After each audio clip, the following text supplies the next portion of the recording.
கப்பல் கடலில் போய்கிட்டு இருக்கு. புயல், சூறாவளி, அலையெல்லாம் பெருசு பெருசாக ரொம்ப உயரமாக உண்டாகுது. கடுமையான காற்றிலேயும் வேகமான அலைகள்லேயும் சிக்கி அந்த கப்பல் தடுமாறுது. திசை மாறி போச்சு. எந்த பக்கம் போயிட்டு இருக்கிறோம்னே தெரியல. அந்த கப்பலை செலுத்திக்கிட்டு இருந்த மாலுமி ரொம்ப சாமர்த்தியமாக செயல்பட்டார். தன்னுடைய அறிவாற்றலையும் திறமையையும் முழுமையாக பயன்படுத்தினார். அந்த கப்பலை கட்டுப்படுத்தினார். மெதுவாக அந்த சூறாவளியிலிருந்து கப்பலை காப்பாற்றி கரைக்கு கொண்டுட்டு வந்து சேர்த்துட்டார். மாலுமின்னு ஒருத்தர் இருந்ததுனால அந்த மரக்கலம் காப்பாற்றப்பட்டது. மாலுமின்னு ஒருத்தர் இல்லைன்னு வச்சுக்கோங்க, அந்த கப்பலோட கதி என்னவா இருக்கும் யோசிச்சு பாருங்க. ஒரு கோபக்காரனுடைய நிலைமையும் அப்படித்தானா. கோபக்காரன்கிறவன் ஒரு மாலுமி இல்லாத மரக்கலம் அப்படிங்கிறார் நபிகள் நாயகம். கொந்தளிக்கிற கடல்ல கொடுமையான அலைகளின் உச்சியில் அல்லல் படுகிற மரக்கலத்தை விட மோசமானது கோபக்காரனின் நிலைமை அப்படிங்கிறது அவருடைய கருத்து. அது மாதிரி இதுன்னு சொல்லல, அதை விட மோசம் இது அப்படிங்கிறார். ஏன் தெரியுமா? ஒரு கப்பல் கடலில் தடுமாறினா அதை சரிப்படுத்த மாலுமி இருக்கிறார். அவர் தன்னுடைய சாமர்த்தியத்தினால் அதை கட்டுப்படுத்தி சரியான வழிக்கு கொண்டுட்டு வந்துடுவார். ஆனால் கோபக்காரனுடைய நிலைமை அப்படி இல்லை அப்படிங்கிறார் நபிகள் நாயகம். மனித மனம் ஒரு மரக்கலம், அறிவு அதில் இருக்கிற மாலுமி. மாலுமி மரக்கலத்தை செலுத்துகிறான், அவனுக்கு கட்டுப்பட்டு அது ஓடுது. ஆனால் கோபக்காரனுங்கிற மனுஷங்கிட்ட அறிவுங்கிற மாலுமி சரியாக வேலை செய்ய மாட்டான். ஏன்னா கோபம் அந்த மாலுமியின் கண்களை அவிச்சிரும், காதுகளை கேட்காம பண்ணிவிடும். கண்ணையும் காதையும் மூடிவிட்டு கப்பலை ஓட்டுனா எப்படி ஓட்டுறது? அதனால் கோபக்காரன் மாலுமி இல்லாத மரக்கலம். இடி மின்னலில் மாட்டிக்கிட்டு கஷ்டப்படுற கப்பல் மாதிரி கஷ்டப்படுறான். பெரியவங்கள்லாம் என்ன சொல்கிறாங்க? உனக்கு கெடுதல் பண்ணவனுக்கும் நீ நன்மையே செய், எவருடைய விருப்பு வெறுப்பையும் பொருட்படுத்தாதே. பரம எதிரிக்கும் நீ நன்மை செய்ய ஆரம்பித்தா உன்னுடைய தூய நிலையை பார்த்துட்டு அவனும் உனக்கு நெருக்கமான நண்பனாக ஆயிடுவான். இதுதான் பெரியவங்க நமக்கு சொல்லியிருக்கிறது. புனித குரான் சொல்கிறது என்ன? தீமையை நன்மையை கொண்டே நீர் தடுத்து கொள்ளும் அப்படின்னு சொல்லப்பட்டிருக்கிறதுல. இன்னா செய்தாரை ஒருத்தல் அவர் நாண நன்னயம் செய்து விடல் அப்படிங்கிறார் திருவள்ளுவர். செல்வந்தர் ஒருத்தர்கிட்ட ஒரு சிறுவன் ஆடு மேய்ச்சிக்கிட்டு இருந்தானா. பெரியவர் அவனை கூப்பிட்டு, நீ நேராக போய் ஒரு ஆட்டில் உள்ள ரொம்ப நல்ல பகுதி எதுவோ அதை எடுத்துக்கிட்டு வா அப்படின்னாரான். இவன் போனான். ஒரு ஆட்டு உடம்புல இருந்த நாக்கு, இருதயம், இது ரெண்டையும் எடுத்துகிட்டு வந்து கொடுத்தானான். பெரியவர் வாங்கி பார்த்தார். அதுக்கப்புறம் இப்போ நீ போய் இன்னொரு ஆட்டில் இருக்கிற ரொம்ப கெட்ட பகுதி எதுவோ அதை எடுத்துகிட்டு வா அப்படின்னாரான். இவன் போய் எடுத்துகிட்டு வந்தான். அவன் கையில் இருந்தது மறுபடியும் அதே மாதிரி நாக்கு, இருதயம், இது ரெண்டும் தான். என்னது இப்பவும் அதையே கொண்டுட்டு வந்திருக்கிற அப்படின்னாரான் பெரியவர். இவன் சொன்னானா, ஒரு உடம்புல உள்ள ரொம்ப நல்ல பொருளும் இதுதான், ரொம்ப கெட்ட பொருளும் இதுதான் அப்படின்னானா. இளம் வயசில் இப்படி பதில் சொன்னவர் தான் பேரறிஞர் லுக்மானுல் ஹக்கீம் அவர்கள். கோபப்படாமல் இருந்தால் இது ரெண்டும் நல்லா வேலை செய்யும், கோபப்பட்டால் இது ரெண்டும் மோசமாக வேலை செய்யும். அதை புரிஞ்சுக்கிறதுக்காகத்தான் இன்றைக்கி இந்த தகவல். கோபம் வந்துட்டால் நாம் என்ன செய்கிறோங்கிறது நமக்கே தெரியாது. ஒருத்தர் டாக்டர்கிட்ட போனார் அவசரமாக. டாக்டர், எனக்கு இப்போ கடுமையான கோப வெறி, எனக்கு கண்ணு மண்ணு ஒன்றும் புரியல, உடனடியாக அதை கட்டுப்படுத்தணும், உடனே இதுக்கு ஏதாவது ஒரு மாத்திரை கொடுங்க ப்ளீஸ் அப்படின்னார். அந்த டாக்டரும் உடனே ஒரு மாத்திரையை கொடுத்து, இதை உடனே போடுங்க, நான் தண்ணி கொண்டுகிட்டு வரேன்னு உள்ளே போனார். தண்ணியோடு திரும்பி வந்தார். இவர் சொன்னார், டாக்டர், நீங்கள் கொடுத்த மாத்திரை ரொம்ப பெருசாக இருந்தது, இருந்தாலும் கஷ்டப்பட்டு முழுங்கிட்டேன்னார். டாக்டர் சந்தேகத்தோடு மேசையை பார்க்குறார். பார்த்தா மாத்திரை அங்கேயே இருக்குது, பேப்பர் வெயிட்டை காணலை. ரொம்ப பேருக்கு கூட்டத்தில் பேசுறதுன்னா பயம், நமக்கு ஒன்றும் தெரியாதுன்னு மற்றவங்க நினச்சிடக்கூடாதுங்கிற எண்ணம் தான் இதுக்கு காரணம். ரொம்ப முக்கியமான ஒரு கூட்டம்னா பயம் அதிகமாக இருக்கும். முக்கியமானவங்கள்லாம் வருவாங்களே, அவங்களாம் நம்மளை பற்றி மட்டமாக நினச்சிருவாங்களே அப்படிங்கிற பயம் வந்துடும். ஆனால் மேடை பேச்சுங்கிறது அவ்வளவு கடினமான ஒரு காரியம் இல்லைங்கிறாங்க அது சம்பந்தமான நிபுணர்கள். யாரும் பேச்சாளர் ஆகலாம், இது ஒன்றும் பெரிய கிஃப்ட்டு கிடையாது அப்படின்னு அவங்க சொல்கிறாங்க. நீங்கள் ஒரு சிறந்த பேச்சாளர் ஆகணுமா அப்படின்னா அதுக்குன்னு சில ஆலோசனைகளை சொல்லி வச்சுருக்கிறாங்க அனுபவசாலிகள். முதல் ஆலோசனை என்னென்னா, உங்கள் பேச்சு எளிமையாக இருக்கணும். ஏதாவது ஒரு கருத்து அல்லது 2 கருத்து சொன்னால் போதும். 20 அல்லது 30 கருத்துக்களை சொல்லிகிட்டே போகக்கூடாது. ரெண்டாவது ஆலோசனை, நீங்கள் என்ன பேச போகிறீங்கிறது முதல்ல உங்களுக்கு நல்லா புரியணும். அதுக்கப்புறம் தான் அதை அடுத்தவங்களுக்கு புரிய வைக்க முடியும். எப்படி ஆரம்பிக்க போகிறோம், எந்த கருத்தை முக்கியமாக வலியுறுத்த போகிறோம், எப்படி முடிக்க போகிறோம் அப்படிங்கிறத முதல்ல நல்லா சிந்தித்து மனசில் வச்சுக்கணும். கடைசியாக என்ன சொல்கிறீங்களோ அதுதான் கேட்குறவங்க மனசில் நிற்கும். மூணாவது ஆலோசனை என்னென்னா, உங்கள் பேச்சு சுருக்கமாக இருக்கணும்.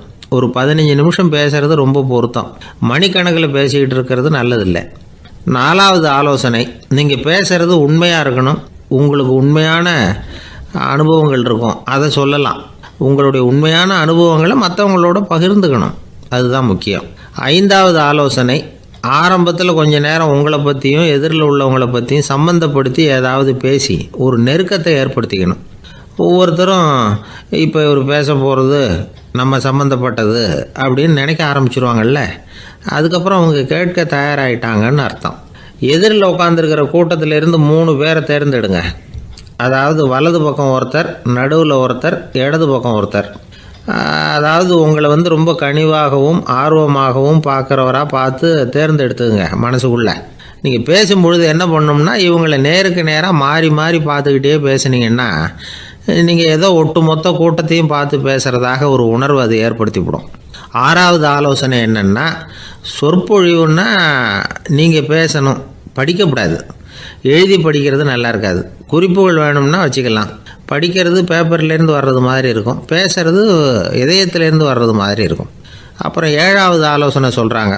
அது என்னென்னா, மேடையில் ஏறி நின்ன உடனே இயல்பாக மூச்சை இழுத்து விட்டுங்க, இயல்பு நிலைக்கு வாங்க, அதுக்கப்புறம் இயல்பாக பேச ஆரம்பிக்கலாம் அப்படிங்கிறாங்க.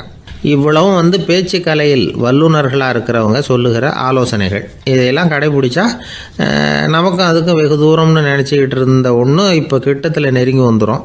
நாம் சொல்கிறபடியெல்லாம் அது கேட்கும். ஒரு பேச்சாளர், அவருக்கு சுருக்கமாகவே பேச தெரியாது. மேடையில் ஏற்றி விட்டுவிட்டா போதும், ஆரம்பிச்சிருவார், நிறுத்த மாட்டார், பேசிக்கிட்டே இருப்பார். ஒரு தடவை அவர் ஒரு கூட்டத்தில் ரொம்ப நேரம் பேசிக்கிட்டே இருக்கிறார். எதிரில் பொறுமை இழந்த ஒருத்தர் தன்னுடைய கை கடிகாரத்தை காட்டினார். அதை கவனித்த பேச்சாளர், மன்னிக்கணும், கை கடிகாரம் நான் கொண்டுகிட்டு வர மறந்துட்டேன், அதுதான் நேரம் போனதே தெரியல அப்படின்னு சொல்லியிருக்கிறார். இதுக்கு அவர் சொன்னாராம் கோபமாக, ஏய்யா கடிகாரத்தை தான் பார்க்க முடியல, மறந்துட்டேன், பக்கத்தில் மாட்டியிருக்கிற கேலண்டரையாவது பார்க்கக்கூடாதா அப்படின்னாராம். ஒரு ஊரில் ஒரு சித்தர் இருந்தார், சூஃபி சித்தர். அவர் ஞானம் பெற்ற ஒரு சித்தர். ஒரு நாள் அந்த நாட்டு மன்னன் அவரை பார்க்கறதுக்காக வந்தான். என்ன வேணும் உனக்குன்னு கேட்டார். நான் கடவுளை பார்க்கணும், அதுக்கு நீங்கள் தான் உதவி பண்ணணும் அப்படின்னா அவன். சித்தர் கொஞ்சம் யோசனை பண்ணார். சரி, போயிட்டு நாளைக்கு வாடினார். அதே மாதிரி மன்னன் போயிட்டு அடுத்த நாள் வந்தான். இங்கே நீ என்னோட ஒரு வாரம் தங்கியிருக்க வேண்டியிருக்கும்னார். சரின்னா ஒரு பிச்சை பாத்திரத்தை தூக்கி கையில் கொடுத்தார். அவனுக்கு ஒன்றும் புரியல, இருந்தாலும் வாங்கிக்கிட்டான். வாங்கிக்கிட்டு இதை என்ன செய்யணும் அப்படின்னு கேட்டான்.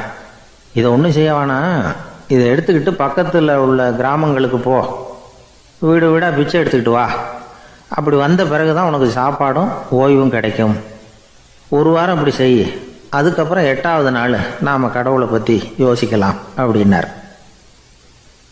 இப்படி இவர் சொன்னதை கேட்டதும் அந்த அரசனுக்கு அதிர்ச்சி ஆயிட்டுது. ஒரு மாதிரி ஆயிட்டான். தன்னுடைய சொந்த நாட்டில் சொந்த குடிமக்கள்கிட்ட போய் பிச்சை எடுக்கிறதா அப்படின்னு யோசனை பண்ணி பார்த்தான். அதுக்கப்புறம் மெதுவாக அவன் அந்த சித்தரை பார்த்தான். ஐயா, சொந்த நாட்டிலேயே பிச்சை எடுக்கிறதுன்னா எனக்கு ஒரு மாதிரியாக இருக்குது, வெக்கமாக இருக்குது, நான் வேணும்னா வெளி தேசத்தில் எங்கேயாவது போய் பிச்சை எடுக்கவா அப்படின்னு கேட்டான். இதுக்கு அந்த சித்தர் ஒரு சம்மதிக்கலை. இதை பாரு, உன்னால் பிச்சை எடுக்க முடியலன்னா பேசாமல் திரும்பி அரண்மனைக்கே போயிடு, அதுக்கப்புறம் கடவுளை பற்றியெல்லாம் பேசுகிறதுக்கு என்னை தேடிட்டு வரக்கூடாது அப்படின்னு விட்டார். மன்னன் தயங்கினான். இருந்தாலும் மனசை சரி பண்ணிட்டு சம்மதிச்சான். சரிங்க, ஒரு வாரம் இங்கே தங்குறேன், நீங்கள் சொல்கிறது மாதிரி பக்கத்து கிராமங்களுக்கு போகிறேன், வீடு வீடாக பிச்சை எடுக்கிறேன், வர்றேன் அப்படின்னா. ஒரு வாரம் தெரு தெருவாக பிச்சை பாத்திரத்தோடு அலைஞ்சான். சொந்த ஊரில் சொந்த குடிமக்கள்கிட்ட பிச்சை எடுத்தான். 7 நாள் முடிஞ்சுது. 8வது நாள் அந்த சித்தர் மன்னனை கூப்பிட்டார். இப்படி வாழ்னார், வந்தான். இனிமே நீ கடவுளை பற்றி என்கிட்ட கேட்கலாம்னார். இனிமே கேட்கறதுக்கு ஒன்றுமே இல்லை சுவாமின்னா இவன். ஒரு வார காலம் பிச்சை எடுத்த பிறகு தான் கடவுளை காண முடியும் அப்படின்னு நான் கனவு கூட காணவில்லைன்னா. அப்படின்னா நீ பிச்சை எடுத்த காலத்தில் அப்படி என்னதான் நடந்தது அப்படின்னு கேட்டார் அவர். சுவாமி, ஒரு வார காலம் பிச்சை எடுத்ததில் என்னுடைய ஆணவம் அழிஞ்சுட்டுது. அது இப்போ இருக்கிற இடமே தெரியல. இப்போ அதை காணவே காணோம். பிச்சைக்காரனாக இருந்தப்போ பெற்றதை மன்னனாக இருக்கும்போது பெற முடியாதுங்கிறத புரிஞ்சுக்கிட்டேன் அப்படின்னா மன்னன். அடக்கம் பிறந்தவுடன் தெய்வீக கதவுகள் திறந்து கொள்ளுகின்றன அப்படிங்கிறார் ஓஷோ. நம்மால் ஒருத்தன் ஆணவம் அழியணுங்கிறதுக்காக ஒரு திருவோட்டை எடுத்துக்கிட்டு தெரு தெருவாக பிச்சை எடுக்க ஆரம்பித்தான். என்ன, தெய்வீக கதவுகள் திறந்துதா அப்படின்னு கேட்டார் ஒருத்தர். தெய்வீக கதவு திறக்கிறதுக்கு முன்னாடியே எங்கள் வீட்டு கதவு சாத்திக்கிட்டுதுன்னா. என்னடா சொல்கிறேன்னார். இனிமேல் வீட்டுக்குள்ளேயே வர வேணாம், இதையே தொழிலாக வச்சுக்கோ அப்படின்னு எங்கள் வீட்டில் சொல்லிவிட்டாங்க சார் அப்படின்னா. அர்ஜுனன் கேட்ட கேள்விக்கெல்லாம் பகவான் கண்ணன் பதில் சொன்னார். அதுக்கு பேர் பகவத்கீதை. அதே மாதிரி உத்தவன் கேட்ட கேள்விக்கும் அவர் பதில் சொல்லியிருக்கிறார். அதுக்கு என்ன பேருனா உத்தவ கீதைன்னு பேர். அது சரி, உத்தவன்னா யார்? கண்ணனுக்கு சின்ன வயசுலேருந்தே தேர் ஓட்டிக்கிட்டு இருந்தவன் அவன் தான். குருஷேத்திர போர் முடிஞ்சது. அதர்மத்தை அழித்து தர்மத்தை நிலைநாட்டி தர்மனுக்கு முடிச்சு விட்டினார் கண்ணபிரான். அதுக்கப்புறம் துவாரகைக்கு திரும்பினார். தான் வந்த காரியம் முடிஞ்சது. அதனால் இளமையிலிருந்தே தனக்கு தேரோட்டியாக இருந்து வந்த உத்தவனை கூப்பிட்டார். இந்த பாருப்பா, உனக்கு வேணுங்கிறத கேளுன்னார். அவன் தனக்குன்னு எதையும் கேட்குறதுக்கு ஆசைப்படலை. இருந்தாலும் கேள்வி கேட்குறதில் அவன் ரொம்ப கெட்டிக்காரன். அதனால் கேட்க ஆரம்பித்தான். பரந்தாமா, ராஜசூய யாகத்துக்கு தர்மனை கூப்பிட்டு தன்னுடைய அரண்மனையில் விருந்து வச்சான் துரியோதனை. அதுக்கப்புறம் சூதாட்டத்துக்கு கூப்பிட்டான். தர்மன் தோல்வி அடைகிற மாதிரி பண்ணிவிட்டான். நீங்கள் தான் முக்காலமும் உணர்ந்தவராச்சே, சூதாட்டத்தில் தர்மர் ஜெயிக்கிறது மாதிரி பண்ணியிருக்கக்கூடாதா? இந்த பகடைக்காயை உருட்டுறப்போ நீங்கள் எதிர்பார்த்தது விழற மாதிரி பண்ணியிருக்கலாமே. சரி, அதுதான் இல்லை. வேடிக்கை பார்த்துக்கிட்டு இருந்த பீமன், அர்ஜுனன், நகுலன், சகாதேவன் இவங்களையும் பணையம் வச்சு ஆடுறப்போவாவது காப்பாற்றிருக்கலாம். அதையும் நீங்கள் செய்யலை. பாவம், அந்த அவல பொண்ணு, ஒன்றும் புரியாத ஒன்றும் தெரியாத அந்த உன்னுடைய சகோதரி திரௌபதி, அந்த பொண்ணை துச்சாதனன் இழுத்துக்கிட்டு துகில் உரிகிற கட்டத்தில் காப்பாற்றினியே. இது நியாயமா, முறையா, அறமா? இதுதான் உத்தவன் கேட்ட கேள்வி. இதுக்கு பரந்தாமன் பதில் சொல்கிறார். அப்படி கேள் உத்தவா. தருமனை துரியோதனன் சூதாட அழைக்கும் பொழுது என்ன சொன்னான் தெரியுமா? நான் பணையம் வைக்கிறேன், எனக்கு பதிலாக என்னுடைய மாமன் சகுனி பகடைக்காய்களை உருட்டுவான்னு சொன்னான். உடனே தருமன், எனக்கு பதிலாக என்னுடைய மைத்துனன் கண்ணன் பகடைக்காய்களை உருட்டுவான்னு சொல்லியிருக்கலாமே. அப்படி சொல்லலை. என்ன செஞ்சான் தெரியுமா? துரியோதனன் கூட சூதாட்டத்துக்கு சம்மதிச்சிட்டோம், கடவுளே இது என்னுடைய மைத்துனன் கண்ணபிரானுக்கு தெரியக்கூடாது அப்படின்னு வேண்டிக்கிட்டான். இதனால் தருமன் எனக்கு மனசால் தடை போட்டுட்டான். அதனால் அரண்மனைக்கு வெளியிலேயே என்னை கூப்பிடுவாங்கன்னு நான் காத்துக்கிட்டு இருந்தேன். பீமன், அர்ஜுனன், நகுலன், சகாதேவன், திரௌபதி இவங்களை பணையம் வச்சு ஆடுறப்போவாவது கூப்பிடுவாங்கன்னு பார்த்தேன். அப்பவும் அவங்க என்னை கூப்பிடல, நினைக்கல.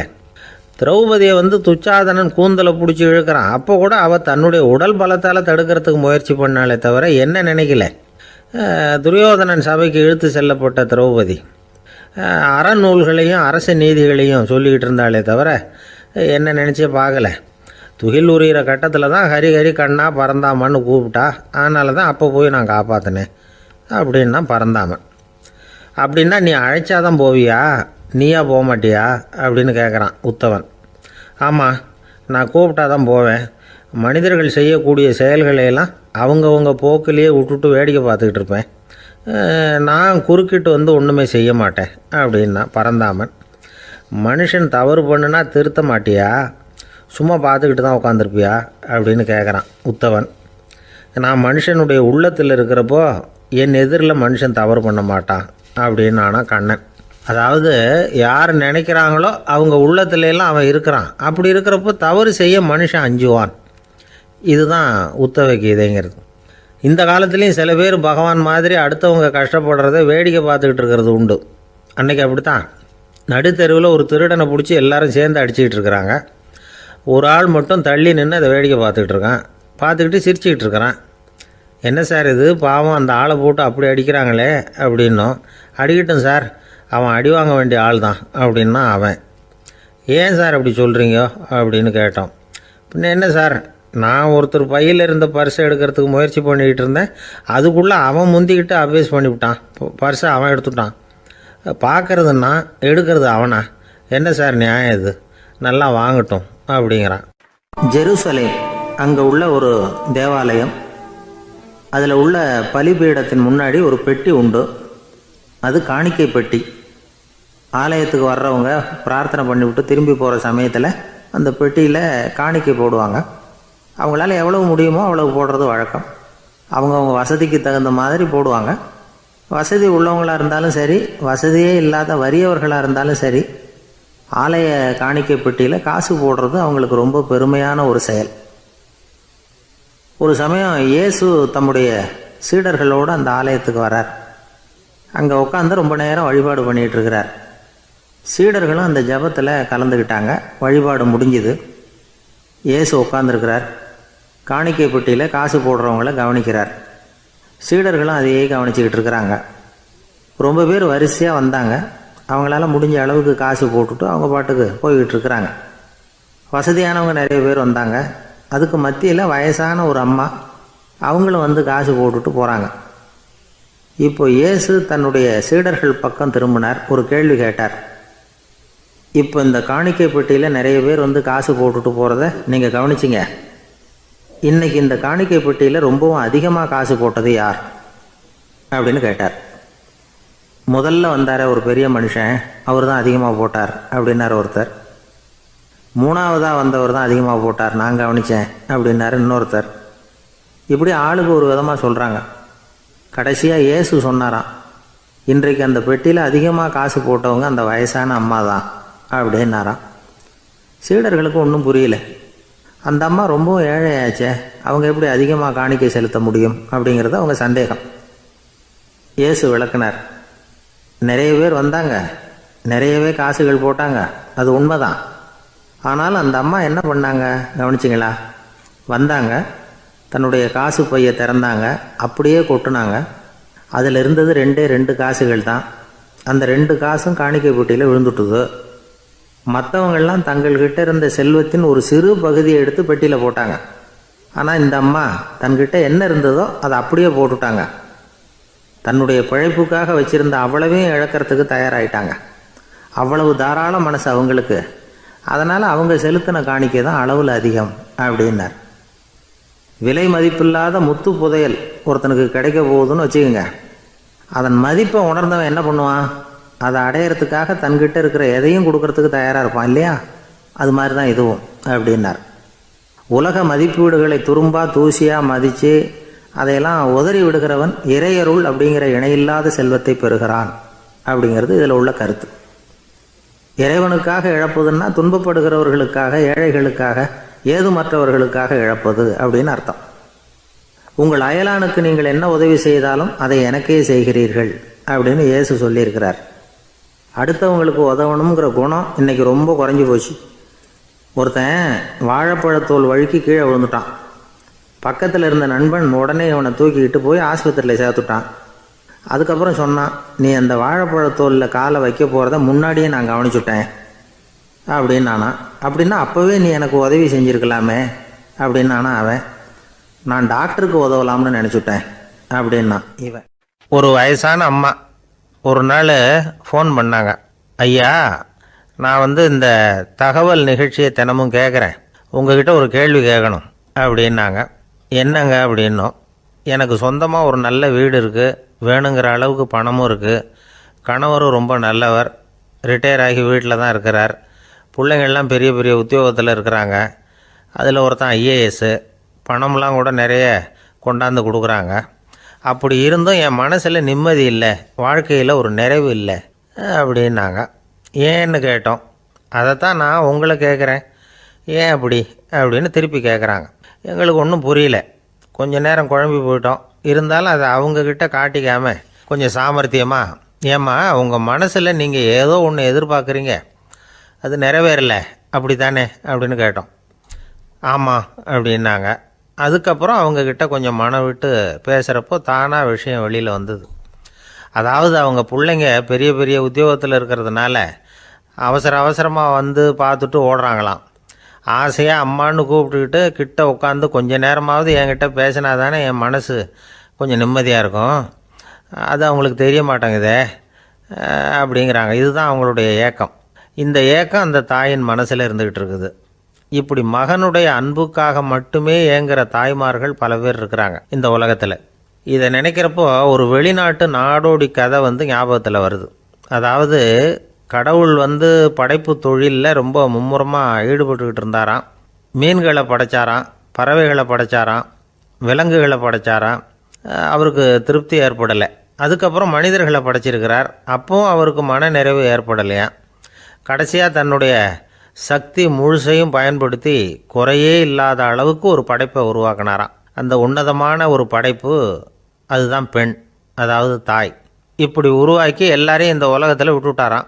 அதுக்கப்புறம் கொஞ்ச காலம் கழித்து தன்னுடைய தேவியை அழைச்சிக்கிட்டு இந்த பூலோகத்துக்கு வந்திருக்கிறார். தன்னுடைய குறையில்லாத படைப்பாகிய பெண்ணை பார்த்தாராம். ஏம்மா, உனக்கு இன்னும் ஏதாவது குறை இருந்தால் சொல்லு, அதையும் நிவர்த்தி பண்ணி விடுறேன் அப்படின்னாராம். அந்த அம்மா பார்த்துருக்காங்க. சுவாமி, எனக்கு நீங்கள் கொடுத்துருக்கிறது 2 கை. என்னுடைய பிள்ளைகளுக்கு சேவை செய்கிறதுக்கு இந்த 2 கை பத்தலை. அதனால் இன்னும் ஒரு 2 கை கொடுத்தா தேவலை அப்படின்னாங்களாம். கடவுள் பார்த்தார். அதனால் என்ன, அப்படியே செஞ்சு விடலாம், இதோ அதுக்கான வரம் கொடுத்துட்டேன் அப்படின்னார். அந்த அம்மாவுக்கு இப்போ 4 கை ஆகிட்டுது. 4 கையாலேயும் குழந்தைகளுக்கு சேவை செய்ய ஆரம்பிச்சுட்டாங்க. கடவுள் திருப்தியாக திரும்பி போனார்.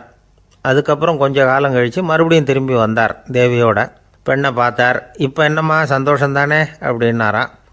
அதுக்கு அந்த அம்மா, சந்தோஷந்தான், இருந்தாலும் இப்போ எனக்கு இருக்கிற 2 காலும் போதில்லை, இன்னும் ஒரு 2 கால் இருந்தால் தேவையில்லை, நிறைய ஓடி ஆடி பிள்ளைகளுக்காக வேலை செய்ய வேண்டியிருக்குது அப்படின்னாங்களாம். சரின்னு சொல்லி 4 கால் இருக்கிறது மாதிரி செஞ்சுட்டு போயிட்டார் கடவுள்.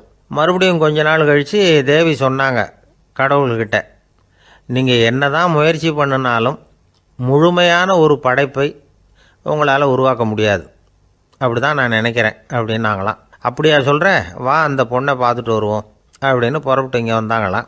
இங்கே பார்த்தா 4 கால் 4 கையோடு அந்த பொண்ணு ஒரு செவுத்தில் சாஞ்சி உட்காந்து அழுதுகிட்டு இருக்குது. இப்போ தேவி அந்த பொண்ணை சுட்டி காட்டி கடவுள்கிட்ட கேட்டாங்களாம், ஏங்க நீங்கள் அந்த பொண்ணுக்கு கையை கொடுத்தீங்க, காலை கொடுத்தீங்க, சரி, அந்த கண்ணீரையும் எதுக்காக கொடுத்தீங்க அப்படின்னு கேட்டாங்களாம். அதுக்கு கடவுள் சொன்னாராம், கையை கொடுத்தது நான் தான், காலை கொடுத்தது நான் தான், ஆனால் அந்த கண்ணீரை கொடுத்தது நான் இல்லை, அதை கொடுத்தது அந்த அம்மாவோட பிள்ளைங்க அப்படின்னாராம். இன்றைக்கும் அப்படி தான் பல பிள்ளைங்க அவங்க அம்மாவுக்கு கண்ணீரை தான் கொடுத்துக்கிட்டு இருக்கிறாங்க.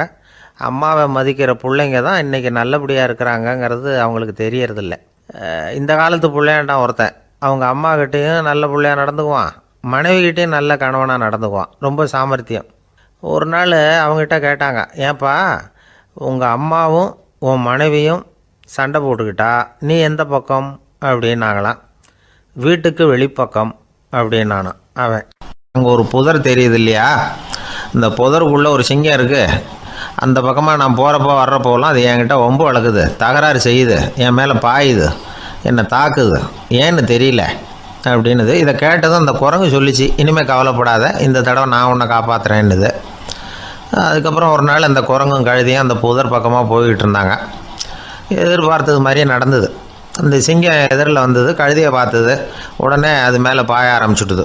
அவ்வளவுதான். உடனே இந்த குரங்கு என்ன பண்ணிச்சு தெரியுமா, கிடுகிடுன்னு ஒரு மரத்து மேலே ஏறி உட்காந்துக்கிட்டது. அங்கே உட்காந்துக்கிட்டு கீழே அந்த கழுதியும் சிங்கமும் போடுற சண்டையை வேடிக்கை பார்க்க ஆரம்பிச்சுட்டுது. கொஞ்ச நேரம் கழித்து அடிபட்ட காயத்தோடு அந்த கழுதை மெதுவாக நடந்து வந்தது. குரங்கும் மெல்ல மரத்தை விட்டு கீழே இறங்குச்சு. இப்போ கழுதை கேட்டுது, என்னை காப்பாற்றுறேன்னு சொல்லிவிட்டு காலவாரி விட்டுட்டியே, நீ பாட்டுக்கு மரத்து மேலே ஏறி உட்காந்துக்கிட்டே, அது நியாயமானது. குரங்கு பரிதாபமாக அதை பார்த்துது. நான் மரத்து மேலே இருந்து நீங்கள் 2 பேரும் சண்டை போட்டதை பார்த்துக்கிட்டு தான் இருந்தேன், உன்னோட சத்தம் தான் அதிகமாக இருந்தது, அது நீ சிரிக்கிற மாதிரி எனக்கு கேட்டுது, அதனால் நீ தான் ஜெயிச்சுக்கிட்டு இருக்க போல இருக்கு அப்படின்னு நினச்சிவிட்டேன்னது. இன்றைக்கி பல பேர் இப்படி தான் இருக்கிறாங்களாம். யார் ஜெயிக்கிறாங்க யார் தோக்குறாங்கங்கிறத முகத்தை பார்த்து கூட கண்டுபிடிக்க முடியறதில்ல, பேசுகிற பேச்சை வச்சு கூட கண்டுபிடிக்க முடியறதில்ல. தோற்கிறவங்க கூட சிரிக்கிற மாதிரி முகத்தை வச்சுக்கிறான். இன்றைய மனிதர்கள்கிட்ட ஏகப்பட்ட முரண்பாடுகள், பொய் முகங்களோட உலவுகிறவர்கள் தான் அதிகம். உண்மை முகம் எங்கே இருக்குது அப்படிங்கிறத புரிஞ்சுக்கிட்டு நண்பர்களை தேர்ந்தெடுக்கணும் அப்படிங்கிறது ஒரு முக்கியமான கருத்து. கடவுள் இந்த உலகத்தை படைச்சுட்டு அதுக்கப்புறமும் கொஞ்ச நாள் இங்கேயே தங்கியிருந்தாராம். அப்போ தான் அவருக்கு ஒரு உண்மை புரிஞ்சுதான், இந்த உலகத்தில் தங்கி இருக்கிறது எவ்வளவு இடைஞ்சல்னு. தினமும் மனிதர்கள் தேடி வந்து ஏதாவது புகார் சொல்லிக்கிட்டே இருந்தாங்களாம். எனக்கு அது வேணும் இது வேணும்னு கேட்டுக்கிட்டே இருந்தாங்களாம். சில பேர் வந்தாங்க, நாங்கள் வந்து விவசாயம் பண்ணுறோம், தண்ணி இல்லாமல் பயிர் காயுது, எங்களுக்கு மழை வேணும் அப்படின்னாங்க. அவங்க போனதும் அதுக்கப்புறம் சில பேர் வந்தாங்க, நாங்கள் வந்து மண்பானை செய்கிறவங்க, நிறைய பானை செஞ்சு வச்சுருக்குறோம், மழை பெஞ்சால் எல்லாம் கரைஞ்சி வீணாக போயிடும், அதனால் இன்றைக்கி மழை பெய்யக்கூடாதுன்னாங்க. கடவுள் பார்த்தார், அவருக்கு என்ன பண்ணுறதுன்னே தெரியல, ஏகப்பட்ட குழப்பம், தலையை பிச்சுக்கலாம் போல் இருந்தது, கிட்டத்தட்ட பைத்தியம் பிடிக்கிற அளவுக்கு ஆகிட்டுது. எல்லாருடைய ஆசைகளையும் அவரால் நிறைவேற்ற முடியல, ஏன்னா ஒன்றுக்கு ஒன்று முரண்பாடாக இருந்தது. ஒரு நாள் தன்னுடைய அமைச்சரவையை கூட்டி ஆலோசனை கேட்டார். என்ன செய்யலான்னு சொல்லுங்கன்னார். இது என்ன பிரமாதம், பேசாமல் இமயமலை அடிவாரத்தில் போய் உட்காந்துங்க, யாரும் தொந்தரவு பண்ண மாட்டாங்கன்னாங்க. அங்கேயும் மனிதர்கள் வர ஆரம்பிச்சுருவாங்களேன்னார் கடவுள். சரி அப்படின்னா சந்திரனில் போயிருந்துக்கலாமேன்னாங்க. அங்கேயும் மனுஷன் குடி வர போகிறான் அப்படின்னார் கடவுள். வெகு தூரத்துக்கு அப்பால் உள்ள நட்சத்திர மண்டலத்துக்கு போயிடலான்னாங்க. இதெல்லாம் நிரந்தர தீர்வாகாது, நிரந்தரமாக இந்த மனிதனுடைய தொல்லையிலேருந்து நான் விடுபடணும், அதுக்கு ஏதாவது வழி சொல்லுங்கன்னார் கடவுள். ஒரு வயசான ஆள் வந்தார். கடவுளுக்கு காதோட காதாக ஒரு வழியை சொன்னார். கடவுளுக்கு முகம் மலர்ந்தது. அதுதான் சரி, அப்படியே செஞ்சுடலான்னார். அந்த ஆள் சொன்ன ரகசியம் என்ன தெரியுமா? மனிதனால் அடைய முடியாத ஒரு இடம் இருக்குது, அது வேறு எங்கேயும் இல்லை, அவனுக்கு உள்ளே இருக்குது, அங்கே போய் மறைஞ்சிங்க, அதுக்கப்புறம் மனிதர்களால் உங்களுக்கு தொந்தரவு இருக்காதுன்னார். மனிதன் நினைக்காத இடம் அதுதான். அதாவது உள்ளுக்குள்ளே இருக்கிற உண்மையை புரிஞ்சிக்காம வெளியில் எங்கேயோ அது இருக்கிறதாக நினச்சி வரட்டிக்கிட்டு அலையிறான் மனுஷன். உள்ளே இருக்கிற உண்மை புரிஞ்சால் நாம் தன்னம்பிக்கையோடு தலை நிமிர்ந்து வாழலாம். வேடிக்கையாக ஒரு கதை சொல்லுவாங்க. இதை பாருங்கள், நம்ம பையன் எங்கே பணம் வச்சாலும் எடுத்து விட்றான், என்ன பண்ணுறதுன்னாங்க அம்மா. அப்பா கொஞ்சம் நேரம் யோசனை பண்ணார். அதுக்கப்புறம் சொன்னார், அவன் கண்ணில் படாத இடமா நம்ம வீட்டில் இருக்கிறது ஒரே இடம்தான், அங்கே பணத்தை வை திருட்டு போகாதுன்னார். அது எந்த இடம்னு கேட்டாங்க. அதுதான் அவன் பாட புஸ்தகம், அதில் வச்சுரு, அவன் தொடவே மாட்டான், பாட புத்தகத்தை தொடாமல் பரீட்சையில் வெற்றி பெற முடியாது அப்படிங்கிறத புரிஞ்சுக்கணும். உள்ளே இருக்கிற உண்மையை தொடாமல் வாழ்க்கையில் வெற்றி பெற முடியாது. அதனால் உண்மையை புரிஞ்சுக்கிட்டால் வாழ்க்கையில் வெற்றி நிச்சயம். சாலை ஓரமாக அழுதுகிட்டு உட்காந்துருந்தான். பிச்சை எடுத்து சாப்பிட்ற ஒருத்தன் அந்த பக்கமாக வந்தான். இவனை பார்த்தான். ஏன் அழுதுகிட்டு உட்காந்துருக்கிற, என்னாச்சு உனக்கு அப்படின்னு கேட்டான். அதுக்கு இவன் சொன்னான், என்கிட்ட ஒன்றுமே இல்லை, நான் இந்த உலகத்தில் இருந்து என்ன பிரயோஜனம், அதனால தான் அழுதுகிட்டு இருக்கிறேன் அப்படின்னா. உன்கிட்ட மறைஞ்சிருக்கிற புதையல் என் கண்ணுக்கு நல்லா தெரியுது, அது உனக்கு புரியல, அதனால தான் அழுதுகிட்டு இருக்கிற அப்படின்னா. என்னது, புதையல் இருக்குதா, உன் கண்ணுக்கு தெரியுதா அப்படின்னு கேட்டான். ஆமாம், எனக்கு தெரியுது, அந்த புதையலை நீ விற்கிறதுக்கு தயாராக இருக்கிறியா அப்படின்னு கேட்டான் இவன். இதை கேட்டதும் அந்த இளைஞனுக்கு ரொம்ப ஆச்சரியமாக போச்சு. என்னது இப்படி கேட்குறானே அப்படின்னு. என்கிட்ட ஒரு காசு கூட இல்லையே, அப்படி இருக்கிறப்போ புதையல் எங்கேருந்து வந்தது அப்படின்னா. இந்த நேரத்தில் அந்த பிச்சைக்காரன் சிரித்தான். இப்படி தான் இந்த உலகத்தில் எல்லோரும் சொல்லிகிட்டு இருக்கிறாங்க, என்கிட்ட ஒன்றுமே இல்லை ஒன்றுமே இல்லைன்னு சொல்லி, ஆனால் அவங்கக்கிட்ட தான் புதையல் இருக்குது, நீ வேணும்னா என் கூட வா, நம்ம நாட்டு அரசர்கிட்ட போவோம், உங்ககிட்ட இருக்கிற புதையலை அவர் நல்ல விலைக்கு எடுத்துக்குவார் அப்படின்னா. அது எப்படி உனக்கு தெரியும்னா, இதுக்கு முன்னாடியும் இது மாதிரி பல பேரை நான் வந்து ராஜா கிட்ட அழைச்சிட்டு போயிருக்கிறேன், அதனால தான் உன்னை பார்த்தேன், உன்னையும் கூப்பிட்றேன், நீ சரின்னு சொன்னால் உன்னை அழைச்சிட்டு போகிறேன், உங்ககிட்ட இருக்கிற புதையலை அவர் நல்ல விலை கொடுத்து எடுத்துக்குவார் அப்படின்னு சொன்னான். இவன் இப்படி சொல்கிறதும் அந்த இளைஞனுக்கு ஒன்றுமே புரியல. இது என்னது இந்த ஆள் இப்படி சொல்லிகிட்டு இருக்கிறான், நம்மக்கிட்ட என்ன இருக்குது, அதுவும் இல்லாமல் இவனே பிச்சை எடுத்து சாப்பிட்டுக்கிட்டு இருக்கிறான், இவன் போய் நம்மளை ராஜா கிட்ட அழைச்சிட்டு போகிறதா போகிறேங்கிறானே என்ன அப்படின்னு சொல்லி அவன் யோசனை பண்ணான். என்ன யோசிக்கிற, உனக்கு பணம் வேணும்னா என்னோட வா அப்படின்னா. இளைஞன் ஒரு முடிவுக்கு வந்தான். சரி, இங்கேயே உட்காந்துக்கிட்டு இருக்கிறத விட அங்கேயாவது போய் பார்ப்போமே, இங்கே அழுதுட்டு உட்காந்துருக்கிறதுல என்ன பிரயோஜனம், ஏதோ கூப்பிட்றான் போய் பார்த்துட்டு வருவோமே அப்படின்னு சொல்லி அவன் கூட புறப்பட்டான். பிச்சைக்காரன் முன்னாடி போயிட்டே இருக்கிறான், இந்த இளைஞன் பின்னாடி நடந்து போயிட்டுருக்கான். ரெண்டு பேரும் அரண்மனையை நோக்கி போகிறாங்க. பாதி வழி போயிருப்பாங்க. வழியில் அந்த பிச்சைக்காரன் சொன்னான், இதை பாரு, முன்னாடியே சில விஷயங்களை நாம் பேசிக்க வேண்டியிருக்கு, சரியாக தெளிவாக முடிவு எடுத்துக்கிட்டு அதுக்கப்புறம் ராஜாக்கிட்ட போகணும். ஏன்னா அங்கே போய் அது முடியாது இது முடியாதுன்னு நாம் நமக்குள்ளே சண்டை போட்டுக்கிட்டு இருக்க முடியாது. ராஜாவுக்கு விலையை பற்றி கவலையே இல்லை. எவ்வளவு சொன்னாலும் நமக்கு பணம் கிடச்சிரும். ஆனால் அதுக்கப்புறம் நான் இதை விற்கிறதுக்கு தயாராக இல்லைன்னு சொல்லிடக்கூடாது. அதனால் புதையலை விற்கிறதா இல்லையாங்கிறத இங்கேயே தெளிவாக முடிவு செஞ்சுக்கணும். இல்லைன்னா ராஜா கிட்ட போய் அங்கே போய் குழப்பிக்கிட்டு இருக்க முடியாது அப்படின்னு சொன்னான். இளைஞனுக்கு ஒன்றுமே புரியல. என்ன சொல்கிற நீ, என்கிட்டயா புதையலா, எங்கே இருக்குது அப்படின்னு சொல்லி குழம்பி போனான். இப்போது அந்த பிச்சைக்காரன் சொன்னான், இதை பாரு, இப்போ உதாரணத்துக்கு உன்னுடைய கண்களை எடுத்துக்கோ. அதுக்கு நீ என்ன விலை கேட்டுற போகிற? நான் அதுக்கு ராஜா கிட்டே இருந்து ஒரு 50,000 ரூபா வாங்கி தர முடியும். உன்னுடைய இருதயத்தை கொடுக்குறியா, 20 லட்சம் ரூபா வாங்கி தரேன். மூளையை கொடுக்குறியா, 30 லட்சம் வாங்கி தரேன். என்ன சொல்கிற அப்படின்னு சொல்லி இந்த பிச்சைக்காரன் பேசிக்கிட்டே போகிறான். இளைஞனுக்கு கோபம் வந்துட்டுது. என்ன உளர்ற, உனக்கு என்ன பைத்தியமா? கண்ணையும் மூளையையும் இருதயத்தையுமா விற்பாங்க? என்ன விலை கொடுத்தாலும் அதையெல்லாம் நான் விற்கிறதுக்கு தயாராக இல்லை, நான் விற்க மாட்டேன். அதை கொடுத்துட்டு நான் என்ன பண்ணுறது?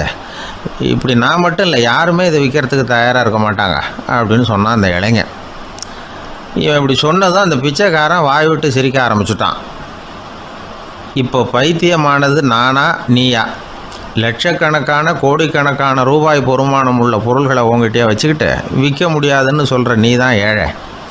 என்கிட்ட ஒன்றுமே இல்லைன்னு மரத்தடியில் உட்காந்து அழுதுகிட்டு இருக்கிறியே அப்படின்னு சொன்னான். இன்றைக்கி பார்த்திங்கன்னா பல பேர் தன்கிட்ட புதைஞ்சிருக்கிற ஆற்றலை புரிஞ்சிக்க முடியாமல் அவதிப்பட்டுக்கிட்டு இருக்கிறாங்க. நம்மக்கிட்ட என்ன இருக்குங்கிறது அவங்களுக்கு தெரியறதில்ல. அதனால தான் என்கிட்ட ஒன்றுமே இல்லைன்னு சொல்லி அழுதுகிட்டு இருக்கிறாங்க. இதை விளங்க வைக்கிறதுக்கு பெரியவங்க சொல்கிற கதை இது. நம்மக்கிட்ட இருக்கிற புதையலை நாம் தான் தோண்டி எடுக்கணும்.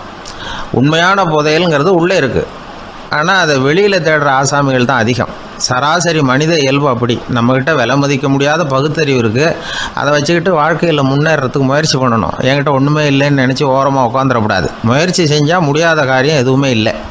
ஒரு ரயில்வே ஸ்டேஷன் பக்கம் வெளியில் ஒரு டாக்ஸி நின்றுக்கிட்டு இருந்தது. அந்த பக்கமாக வந்த ஒருத்தர் டாக்ஸி டிரைவரை பார்த்து சொன்னார், ஐயா, உங்கள் வண்டியில் பின் சீட்டில் ஒரு மணி பர்ஸு கிடக்கு, யாரோ மறந்து விட்டுட்டு போயிருக்கிறாங்க அப்படின்னாரு. இல்லை அது காலி பர்ஸு தான், நான் தான் அதை அங்கே போட்டு வச்சுருக்கிறேன்னார் டிரைவர். ஏன்னு கேட்டார் அவர். இதுக்கு டிரைவர் சொன்னார், அதை பார்க்குற யாராவது அதை எடுத்துக்கலாம்ங்கிற ஆசையிலையாவது சவாரிக்கு வருவாங்க, அதுக்காக தான் போட்டு வச்சுருக்கிறேன் அப்படின்னார். ஒரு ராஜா ஊரெல்லாம் சுற்றி பார்த்துட்டு வரலாம்னு ஒரு நாள் புறப்பட்டு போனார். ஒரு இடத்துல தறி நெசவு வேலை ரொம்ப மும்முரமாக நடந்துக்கிட்டு இருந்தது. ஒரு பெரியவர் தறியால் நெசவு வேலை செஞ்சுக்கிட்டு இருந்தார். பக்கத்தில் ஒரு அழகான பொண்ணு உட்காந்து நூலை சுற்றிக்கிட்டு இருக்குது. ராஜா அந்த பெரியவரை பார்த்து யார் இந்த பொண்ணுன்னு விசாரித்தார். ராஜா அப்படி கேட்டதும் அவருக்கு ரொம்ப பெருமையாக போயிட்டுது. ஏன்னா உட்காந்துருந்தது அவரோட மகள். அரசே, இது என்னுடைய மகள். இவ வேகமாக நூல் திரிக்கக்கூடியவள். வைக்கோலை எடுத்து இவ திரிச்சா கூட அது எல்லாம் பவுனிழையாக வெளியில் வரும் அப்படின்னு ஒரு ராசி இவளுக்கு அப்படின்னு ரொம்ப பெருமையாக ராஜா கிட்ட சொன்னார்.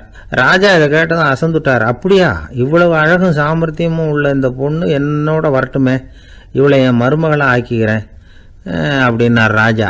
அந்த பெரியவருக்கு ஒன்றும் புரியல. ஏதோ கொஞ்சம் பெருமையாக சொல்ல போக அது இப்படி ஆயிட்டுதே அப்படின்னு கவலைப்பட்டார். இருந்தாலும் ராஜா பேச்ச தட்ட முடியுமா, மகளை அனுப்பி வச்சுட்டார். ராஜா அந்த பொண்ணை அரண்மனைக்கு அழைச்சிட்டு வந்தார்.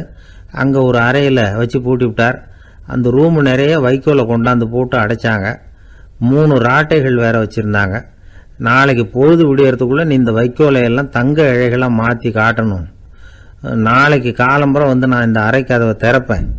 உன் தகப்பன் சொன்னது மாதிரி எல்லாம் தங்கமாக மாறி இருக்கணும், இல்லைன்னா நீ உயிர் தப்ப முடியாது அப்படின்னு உத்தரவு போட்டார்.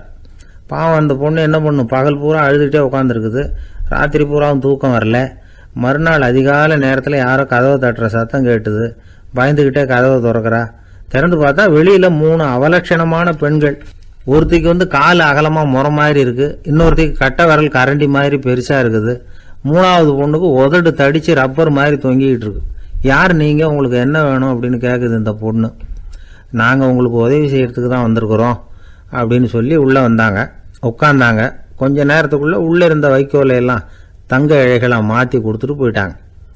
காலையில் ராஜா வந்தார். பார்த்தார். ஆகா பேஷுனார். இன்னும் கொஞ்சம் வைக்கோலை கொண்டாந்து அந்த ரூமில் போட சொன்னார்.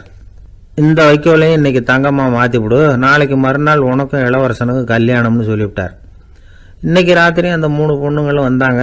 வைக்கோலை பொண்ணு இழைகளாக மாற்றினாங்க, புறப்பட்டாங்க.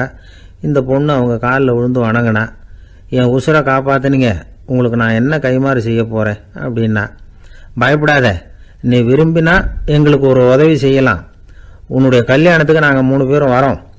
நீ எங்களை வரவேற்று ராஜாக்கிட்டையும் இளவரசர்கிட்டையும் நாங்கள் உன்னோட பெரியப்பா பொண்ணுங்கன்னு சொல்லி அறிமுகப்படுத்தி வை, நாங்கள் விருந்து சாப்பிட்டுட்டு போயிடுறோம் அப்படின்னாங்க. ரொம்பவும் சந்தோஷமாக சரின்னு ஒத்துக்கிட்டா. கல்யாண நாள் வந்தது. கல்யாணம் ரொம்ப கோலாகலமாக நடந்துக்கிட்டு இருக்கு. எல்லா தேசத்து ராஜா ராணிகளும் வந்துக்கிட்டு இருக்கிறாங்க. அந்த 3 அவலட்சணமான பொண்ணுங்களும் சேர்ந்தாங்க. யார் இவங்கன்னு கேட்டார் ராஜா. என் பெரியப்பா பொண்ணுங்க அப்படின்னு அந்த பொண்ணு. காலும் உதடும் கட்டை விரலும் ஏன் இப்படி உங்களுக்கு அவலட்சணம் ஆயிட்டுது அப்படின்னு கேட்டார். அதுக்கு அந்த பொண்ணுங்க பதில் சொன்னாங்க. என்ன செய்யறது, ஓயாமல் வைக்கோலை நூற்று ஒருத்தியோட கட்டை விரல் அப்படி கரண்டி மாதிரி ஆயிட்டுது. நாக்கில் தொட்டு தொட்டு திரிச்சதுனால ஒருத்தியோட உதடு அப்படி ஆயிட்டுது. காலால் கட்டையை அழுத்தி அழுத்தி தறி போட்டதுனால இன்னொருத்தையோட கால் அப்படி ஆயிட்டுது. உங்கள் மருமகளாக வந்திருக்கிற இந்த பொண்ணு அந்த 3ஐயுமே செய்ய தெரிஞ்சவ தான்.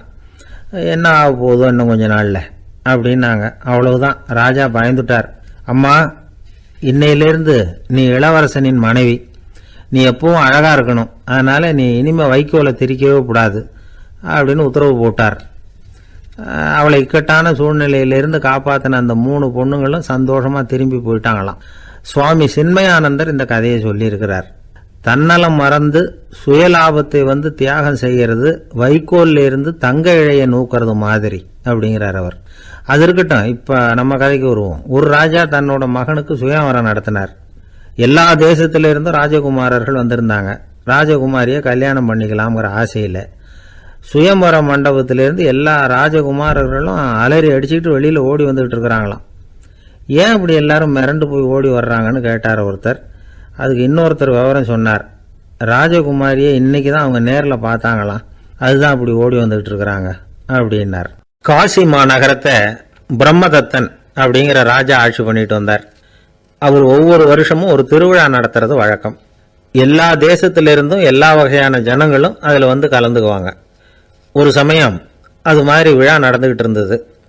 வைகுண்டத்திலிருந்து தேவலோகத்திலிருந்து நிறைய தேவகுமாரர்கள்லாம் காசி நகருக்கு அப்போது வந்திருந்தாங்க. அதில் முக்கியமாக ஒரு 4 தேவகுமாரர்கள்.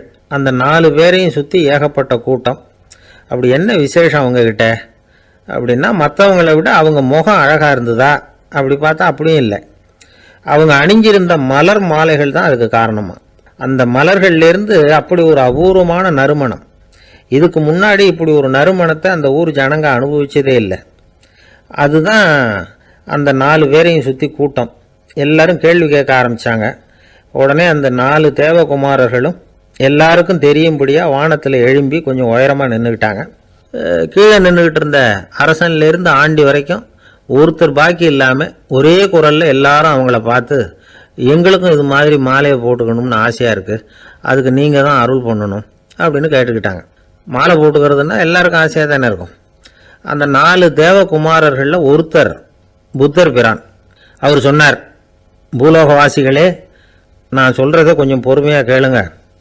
கக்காரு அப்படிங்கிற கற்பக விருஷத்தின் மலர்களால் தொடுக்கப்பட்டது இந்த மாலை. இதுக்கு நிறைய சக்தி உண்டு. எந்த காலமும் இது வாடாது, வாசனையும் குறையாது. ஆனால் இதை அணிந்து கொள்றதுக்கு சில தகுதிகள் தேவை அப்படின்னார். என்ன தகுதி அது சொல்லுங்களேன் அப்படின்னு ஏக காலத்தில் எல்லாரும் சத்தம் போட்டாங்க.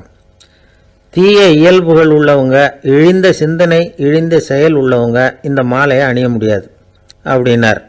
அவ்வளோதான். கூட்டத்தில் சத்தம் போட்டவங்கள்லாம் மெதுவாக அப்படி அடங்க ஆரம்பிச்சிட்டாங்க. இன்னொரு தேவகுமாரன் சொன்னார், அடுத்தவங்க பொருளை அபகரிக்காதவன், அடுத்தவங்களுக்கு கெடுதல் பண்ணக்கூடிய பொய் பேசாதவன், பேராசையினால் கெட்ட வழியில் பொருள் ஈட்ட நினைக்காதவன் இந்த மாலையை போட்டுக்கலாம் அப்படின்னார். கூட்டத்திலிருந்து யாரும் முன்னுக்கு வரல. ஒரே ஒரு ராஜகுரு மட்டும் கொஞ்சம் முன்னாடி வந்தார். பெரியவர், படித்தவர். அவர், எனக்கு தகுதி இருக்குது அந்த மாலையை போட்டுக்கிறதுக்கு அப்படின்னார். வேற ஒன்றும் இல்லை, பொய் சொல்லியாவது அந்த மாலையை வாங்கிக்குவோமே அப்படின்னு முடிவு பண்ணிட்டார் அவர். அவ்வளோதான், மாலையை வாங்கிட்டார். அடுத்த தேவகுமாரன் பேசினார். யாருக்கு திடமான அறிவும் மனமும் இருக்குதோ, யாருக்கு நல்ல காரியங்களில் அசையாத ஈடுபாடு இருக்குதோ, நல்ல அரிய பொருள்களை தனியாக தான் மட்டும் அனுபவிக்க விரும்பாதவர் யாரோ அவர் முன்னாடி வந்து இந்த மாலையை வாங்கிக்கலாம் அப்படின்னார். அந்த தகுதியும் எனக்கு இருக்குன்னார் ராஜகுரு. மாலையை வாங்கி போட்டுக்கிட்டார். இன்னொரு ராஜகுமாரன் பேச ஆரம்பித்தார். அறநெறியில் செல்வம் சேர்க்கணும், ஆடம்பர பொருள்களுக்கு அடிமையாகக்கூடாது, வெற்றி அடைஞ்சாலும் கர்வம் வரக்கூடாது, அப்படிப்பட்டவங்க இந்த மாலையை போட்டுக்கலாம்னார். துணிஞ்சு போய் சொல்லி அதையும் வாங்கி கழுத்தில் போட்டுக்கிட்டார் இந்த ராஜகுரு. இன்னொரு ராஜகுமாரன் சொன்னார், சான்றோர்களை நிந்திக்காதவங்க, புறம் பேசாதவங்க இந்த மாலையை போட்டுக்கலாம்னார். அதையும் வாங்கி போட்டுக்கிட்டார். திருவிழா முடிஞ்சுது, எல்லாரும் திரும்பி போயிட்டாங்க. மறுநாள் ராஜகுரு 4 மாலைகளையும் போட்டுக்கிட்டு ராஜசபைக்கு வரார். வந்தவர் ரொம்ப அவஸ்தையோடு வர்றார். மாலையெல்லாம் வாடி போயிட்டுது, வாசனை எதுவும் கிடையாது. அது மட்டும் இல்லை, அவருக்கு கடுமையான தலைவலி வேற வந்துட்டுது. துடிச்சு போயிட்டார். மாலையை கழட்டவும் முடியல. ஜனங்கள்லாம் அவரை பார்த்து சிரிக்க ஆரம்பிச்சிட்டாங்க. என்னத்துக்கு ஆசைப்படணும், ஏன் இப்படி கஷ்டப்படணும் அப்படின்னு. ராஜா பார்த்தார். மறுபடியும் விழாவுக்கு ஏற்பாடு பண்ணினார். தேவகுமாரர்கள்லாம் வந்தாங்க. ராஜகுரு வந்தார். மக்கள் முன்னிலையில் அவங்க காலில் விழுந்தார், மன்னிப்பு கேட்டுக்கிட்டார். இந்த மாலையை போட்டுக்கிற தகுதி எனக்கு இல்லை. தகுதி இல்லாத ஒருத்தன் தகாத தகுதியை பொய் மூலம் பெறணும்னு ஆசைப்படுறாங்களே, அவங்களுக்கெல்லாம் என்னுடைய தண்டனை ஒரு எச்சரிக்கையாக இருக்கட்டும்னார். அதுக்கப்புறம் தேவகுமாரர்கள் அவர் கழுத்தில் இருக்கிற மாலையை கழட்டினாங்களாம். அந்த மாலைகளும் பழையபடி மனம் கொடுக்க ஆரம்பிச்சுட்டு தான். இதுலேருந்து நாம் தெரிஞ்சுக்க வேண்டியது என்னென்னா, நமக்கு தகுதி இல்லாத ஒரு கௌரவம் நம்மக்கிட்ட தானாக வந்தால் கூட அதை வந்து தவிர்த்து விடுறது தான் நல்லது. அதுதான் புத்திசாலித்தனம். ஒருத்தர் வந்தார். சார், எங்கள் இலக்கிய மன்ற விழாவுக்கு நீங்கள் வந்து தலைமை தாங்கணும்னார். உடனே இவர் சொன்னார், பேச்சாளர், சார், இலக்கியத்தை பற்றி பேசுகிற தகுதி எனக்கு இல்லையே அப்படின்னார். உடனே அவர் கூப்பிட வந்தவர் சொன்னார், அந்த தகுதி உங்களுக்கு இல்லைங்கிறது எங்களுக்கும் தெரியும் சார், அதனால தான் உங்களை தலைமை தாங்க கூப்பிடுறேன் அப்படின்னார். அது சரி, தலைமைன்னா அதுக்கு இவர் என்னதான் அர்த்தம் பண்ணுறாருன்னு தெரியல. ஒரு பெரிய பியானோ கலைஞர் வியன்னாவில் இருந்தார். ரொம்ப புகழ்பெற்ற இசை கலைஞர் அவர். இங்கிலாந்து மகாராணி விக்டோரியா அவருடைய சங்கீதத்தை கேட்கணும்னு ஆசைப்பட்டாங்க. அவரை அரண்மனைக்கு கூப்பிட்டாங்களாம். பியானோ வாசிக்க சொல்லி கேட்டாங்களாம். இவரும் ரொம்ப பிரமாதமாக வாய்ச்சி காட்டியிருக்கார். உடனே பாராட்டி பரிசுகள்லாம் கொடுத்து அனுப்புனாங்களாம். அந்த இசையை கேட்கறதுல அரசிக்கு ரொம்பவும் ஆர்வம் உண்டு. அதனால் அதுக்கப்புறமும் அந்த கலைஞர் அடிக்கடி அரண்மனைக்கு வர வேண்டிய அவசியம் ஏற்பட்டது. ஏன்னா அரசி கூப்பிட ஆரம்பித்தாங்க. இவர் போகணும், அங்கே இசை நிகழ்ச்சி நடத்தணும். இவர் அங்கே பாடி வாசிக்கிறது உண்டு. ஒரு தடவை வந்து மகாராணி அவரை பார்த்து, உங்கள் நாட்டு தேசிய கீதம் பாடுங்களேன் அப்படின்னு கேட்டாங்களாம். உடனே அவர் தன்னுடைய நாடான ஆஸ்திரியாவின் தேசிய கீதத்தை பாடியிருக்கிறார். அவர் பாட ஆரம்பித்த உடனே மகாராணி எழுந்திரிச்சு நின்னாங்களாம். அதுக்கு மரியாதை செலுத்துகிற நோக்கத்தோட பாட்டு முடிகிற வரைக்கும் அப்படியே நின்றுக்கிட்டு இருந்தாங்களாம். இதுதான் அந்த அரசியினுடைய பெருந்தன்மை. அதாவது நாட்டுப்பற்றுங்கிறது அந்த அளவுக்கு அப்படி இருக்கணும். இப்படி ஒரு அரசியே நம்ம நாட்டு தேசிய கீதத்துக்கு எழுந்திரிச்சு நின்று மரியாதை செலுத்துகிறாங்க அப்படிங்கிறத புரிஞ்சிக்கும் பொழுது அந்த முதிய கலைஞரின் மகிழ்ச்சிக்கு அளவே இல்லையா. அதுக்கப்புறம் அந்த பியானோ கலைஞர் ஒரு நாள் தன்னுடைய நண்பர் ஒருத்தர்கிட்ட பேசிக்கிட்டு இருந்தாராம். அப்போ சொன்னாராம், மகாராணியார் வந்து எனக்கு எவ்வளவோ பரிசுகள்லாம் கொடுத்துருக்குறாங்க. ஒரு தடவை எனக்கு வைரக்கல் பதித்த அணி ஒன்றை கூட பரிசாக கொடுத்தாங்க. ஆனால் அதை விட உயர்ந்த விலை மதிக்க முடியாத அணி என்ன தெரியுமா? நான் என்னுடைய நாட்டு தேசிய கீதத்தை நான் பாடுறப்போ அவங்க எழுந்திரிச்சு நின்று மரியாதை செலுத்தினாங்களே, அதுதான் எனக்கு கிடைச்ச மிகப்பெரிய பரிசு அப்படின்னாராம். எனக்கு தெரிஞ்ச சங்கீத வித்வான் ஒருத்தர் இருக்கார். சமீபத்தில் ஒரு நாள் அவரை பார்த்தேன். எப்படி போயிட்டுருக்கு உங்கள் தொழில் அப்படின்னு கேட்டேன். ரொம்பவும் வித்தியாசமாக போயிட்டுருக்குங்க அப்படின்னார். என்ன சொல்கிறீங்க அப்படின்னேன். முன்னாடியெல்லாம் நான் பாடினா எதிரில் இருக்கிறவங்க தான் எழுந்திரிச்சு போயிட்டு இருந்தாங்க. இப்போ எப்படின்னா நான் பாட ஆரம்பிச்சுட்டா உடனே பக்கவாத்தியக்காரனே எழுந்திரிச்சு போயிடுறான் அப்படின்னார் ரொம்ப வேதனையோட. என்னை விட யோக்கியம் இந்த உலகத்தில் வேற யாரும் இல்லை சார் அப்படின்னார் ஒருத்தர். அவரை விட அயோக்கியன் வேற யாரும் இருக்க முடியாதுங்கிற முடிவுக்கு கேட்டவங்க வந்துட்டாங்களாம். மனுஷனுக்கு இருக்கிற ஒரு மிகப்பெரிய குறையே தன்கிட்ட இருக்கிற குறை அவனுக்கு தெரியாமல் போகிறது தான். ஆனால் அடுத்தவங்ககிட்ட இருக்கிற குறை இவனுக்கு தெளிவாக தெரிஞ்சிடும். ஒரு ஒட்டகம் ஒரு கொக்கை பார்த்து ஒரு கேள்வி கேட்டுதான். என்ன கேள்வி தெரியுமா? உன் கழுத்து ஏன் இப்படி வளைஞ்சி போயிருக்குது அப்படின்னு கேட்டிருக்கு. இதுக்கு உடம்பே வளைச்சல். இது போய் கொக்கை கிண்டல் பண்ணுது. இன்னைக்கு மனித சுபாவமும் கிட்டத்தட்ட இப்படி தான் இருக்குது. இந்த உலகத்தில் குறையில்லாத மனிதர்கள் யாரும் கிடையாது, நாம் உள்பட அப்படிங்கிறத முதல்ல நாம் நல்லா புரிஞ்சுக்கணும். ஒரு ஊரில் ஒரு விற்பனை நிலையம் இருந்தது. செல்ல பிராணிகளை விற்பனை செய்கிற நிலையம் அது. நாய், கிளி, பூனை இப்படி நிறைய வச்சு விற்பனை பண்ணிகிட்டு இருக்கிறாங்க. நாய்க்குட்டி விற்பனை செய்கிற பகுதியில் ஒரு சிறுவன் நின்றுக்கிட்டு இருந்தான். விற்பனை செய்கிற ஆளுகிட்ட விலை கேட்டுக்கிட்டு இருந்தான். அதுவும் இருக்குதே, அந்த நாய்க்குட்டி என்ன விலை அப்படின்னு கேட்டானா. 1000 ரூபா அப்படின்னாரான். சரி, அது வேணாம், இது என்ன விலைன்னு இருக்கான். 500 ரூபா அப்படின்னாரான். இந்த சின்ன பையன் கையில் வச்சுருந்தது வெறும் 50 ரூபா தான். அதனால் இதை விட குறைச்சலாக கிடைக்குமான்னு பார்த்துருக்கான். அந்த கடையில் ஒரு மூலையில் சரியாக கவனிக்கப்படாமல் ஒரு நாய்க்குட்டி படுத்து கிடந்தது. பாவமாக கத்திக்கிட்டு இருந்தது. அதை பார்த்ததுமே இவனுக்கு அது ரொம்ப பிடிச்சி போச்சு. உடனே அந்த கடைக்காரரை பார்த்து, அதுவும் அந்த மூலையில் படுத்து கிடக்குதே அந்த நாய்க்குட்டி என்ன விலை அப்படின்னு கேட்டிருக்கான். தம்பி, அது ஒரு கால் ஊனம், அதனால் அது உன்னோட குதித்து விளையாடவோ ஓடுறதோ அதால் முடியாத காரியம் அப்படின்ட்டுருக்கார் அவர். அது தெரிஞ்சுதாங்க கேட்குறேன், அதோட விலை என்ன அதை மட்டும் சொல்லுங்களேன் அப்படின்ட்டுருக்கான். தம்பி, இது கால் ஊனம் உள்ள ஒரு நாய். இதை போய் காசு கொடுத்து வாங்கிறதுக்கு யாராவது பிரியப்படுவாங்களா? இதை நான் உனக்கு இலவசமாகவே தர்றேன், எடுத்துகிட்டு போ அப்படின்னாரான். இதை கேட்டதும் அந்த சிறுவனுக்கு கோபம் வந்துட்டு தான். நீங்கள் ஒன்றும் சும்மா கொடுக்க வேணாம், இந்தாங்க 50 ரூபா, இதை வச்சுக்கிட்டு நாய்க்குட்டியை கொடுங்க அப்படின்ட்டுருக்கான். அவருக்கு ஒன்றும் புரியல, ஆச்சரியமாக இருந்தது. சரின்னு பணத்தை வாங்கிட்டு நாய்க்குட்டியை தூக்கி கொடுத்தார். அந்த சிறுவன் அந்த நாய்க்குட்டியை 2 கையாலையும் வாங்கினா, மார்போட பிரியமாக சேர்த்து அணைச்சிக்கிட்டான். தெருவில் இறங்கி நடக்கிறான்.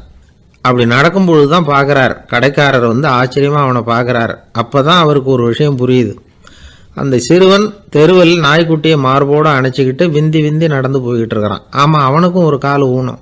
இந்த நாய்க்குட்டியை யாருமே வாங்க மாட்டாங்கன்னு நினச்சிக்கிட்டு இருந்தார். குறையுள்ள அதுக்கும் ஒரு எஜமானன் கிடச்சிட்டான்.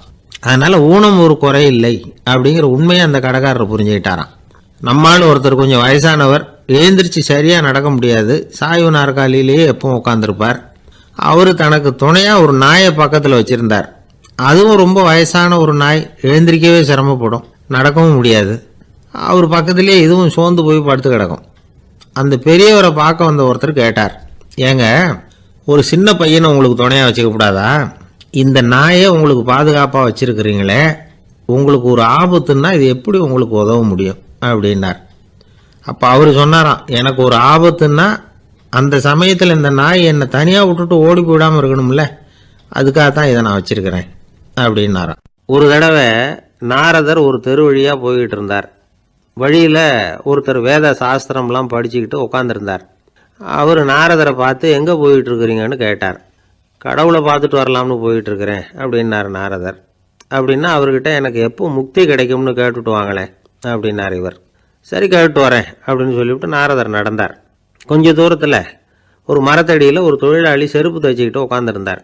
அந்த ஆளும் அதே மாதிரி கேட்டுக்கிட்டார், எனக்கு எப்போ முக்தி கிடைக்கும்னு கடவுள்கிட்ட கேட்டுக்கிட்டு வாங்களேன்னார். அவர்கிட்டையும் சரின்னு சொல்லிவிட்டு நாரதர் நேராக வைகுண்டத்துக்கு வந்து சேர்ந்தார். கடவுளை பார்த்தார். இவங்க 2 பேரும் சொல்லி அனுப்பின விஷயத்தை பற்றி கேட்டார். அதுக்கு கடவுள் சொன்னார், அந்த செருப்பு தைக்கிற தொழிலாளி உடல் நீத்ததும் உடனே என்னை வந்து அடைவான். ஆனால் அந்த சாஸ்திரம் படித்த ஆள் இப்போதைக்கு என்கிட்ட வந்து சேரமாட்டான். அவன் இன்னமும் பல பிறவிகள் எடுத்து அங்கேயே இருக்க வேண்டியிருக்குது. எப்போ இங்கே வந்து சேருவான்னு எனக்கே தெரியாது அப்படின்னார். நாரதருக்கு இதோட ரகசியம் என்னங்கிறது புரியல. எனக்கு ஒன்றும் புரியலையேன்னாரான் கடவுள்கிட்ட. சீக்கிரம் புரிஞ்சுக்குவேன், நீ திரும்பி போகிறப்போ நான் இங்கே வைகுண்டத்தில் என்ன செஞ்சுக்கிட்டு இருக்கேன்னு கேட்டால், ஒரு ஊசியின் துவாரத்தில் ஒரு யானையை கோத்துக்கிட்டு இருக்கிறேன்னு அவங்கக்கிட்ட சொல்லு அப்படின்னார் கடவுள் சிரிச்சுக்கிட்டே. நாரதர் பூமிக்கு திரும்பினார். கடவுளை பார்த்தீங்களா, எப்படி இருக்கார் அப்படின்னு விசாரித்தார் வேத சாஸ்திரம் படித்தவர். ஓ பகவானா, அவர் யானையை ஊசியின் காதில் நுழைச்சிக்கிட்டு இருக்கிறார் பார்த்தேன்னார் நாரதர். ஊசி காதில் யானையா, அது எப்படி முடியும்? நீங்கள் சொல்கிறத நான் நம்ப மாட்டேன்னு விட்டார் அவர். சரி, இந்த ஆளுக்கு இறைவன் பேரில் நம்பிக்கை இல்லை அப்படிங்கிறத நாரதர் புரிஞ்சுக்கிட்டார். அடுத்தபடியாக அந்த தொழிலாளி இருந்த இடத்துக்கு போனார். இறைவனை பார்த்தீங்களான்னு கேட்டார் அவர். பார்த்தேன், ஒரு ஊசி துவாரத்தில் யானையை கோத்துக்கிட்டு இருந்தார் அப்படின்னு சொல்லிவிட்டு நாரதர் அந்த ஆள் முகத்தை கவனித்தார். அந்த தொழிலாளி இதை கேட்டுட்டு கொஞ்சம் கூட ஆச்சரியப்படலை. அவரால் முடியாத காரியம் கூட உண்டானார். என்ன இப்படி சொல்கிற, ஊசியின் துவாரத்தில் யானையை கோக்க முடியும்னு நீ நம்புறியா அப்படின்னு கேட்டார் நாரதர். நிச்சயமாக நம்புகிறேன்னார் அவர். அது எப்படி அப்படின்னு கேட்டார் இவர். இதை பாருங்கள், நான் இந்த ஆலமரத்தடியில் தான் தினமும் உட்காந்துருக்கிறேன். தினமும் இந்த மரத்திலிருந்து எவ்வளவோ பழம் கீழே விழுது. இந்த பழத்தில் இருக்கிற ஒவ்வொரு விதையிலேயும் உள்ள ஒரு ஆலமரம் இருக்குது. ஒரு சின்ன விதைக்குள்ள ஒரு பெரிய ஆலமரம் இருக்க முடியுங்கிறப்ப ஊசி துவாரத்தில் கடவுள் வந்து யானையை நுழைய வச்சாருங்கிறத ஒத்துக்கிறதுல என்ன கஷ்டம் இருக்குது அப்படின்னு ரொம்ப சர்வசாதாரணமாக பதில் சொன்னாராம் அந்த தொழிலாளி.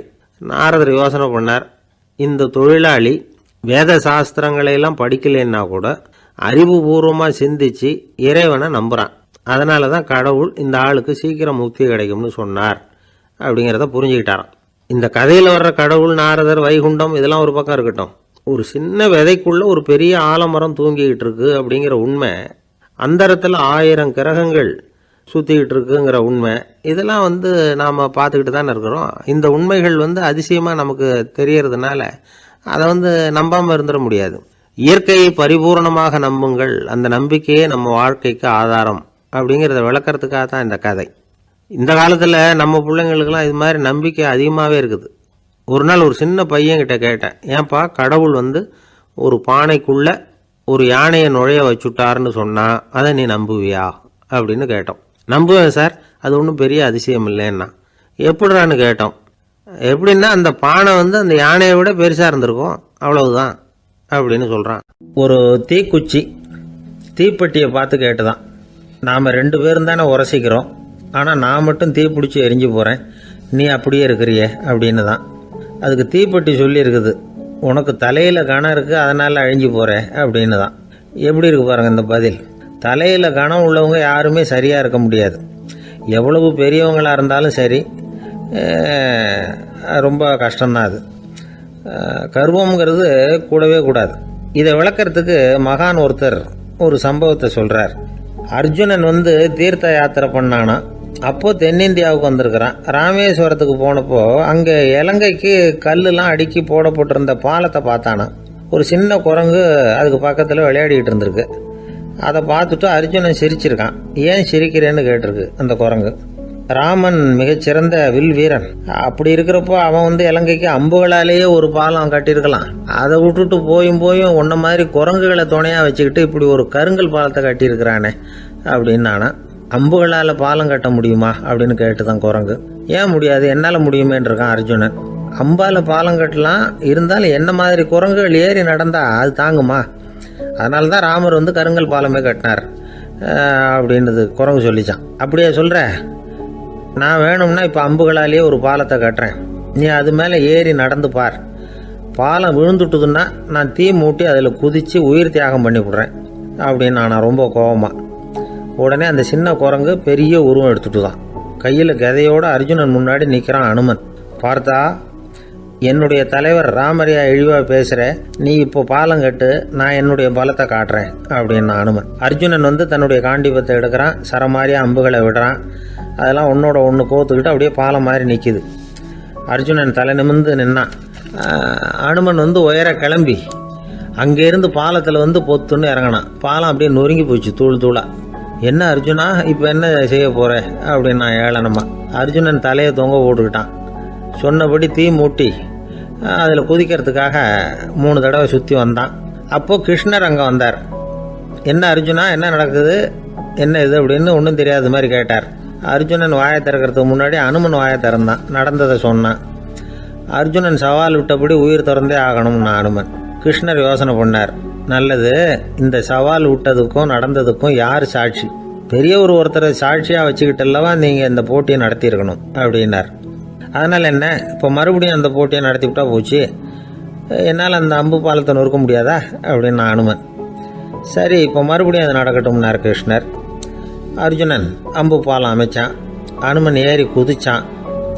பாலம் அசைஞ்சு கொடுக்கவே இல்லை, அவ்வளோ உறுதியாக இருக்குது. இப்போ அனுமன் தலையை குனிஞ்சிக்கிட்டான். அர்ஜுனன் நன்றியோடு நிமிர்ந்து பார்த்தான். கிருஷ்ணருடைய தோள்கள்லேயும் முதுகள்லேயும் ரத்தம். என்ன சுவாமி, என்ன நடந்ததுன்னு நான் பதறி போய், உன் அம்பு பாலத்தை நான் தான் முட்டு கொடுத்து தாங்கிக்கிட்டு இருந்தேன்.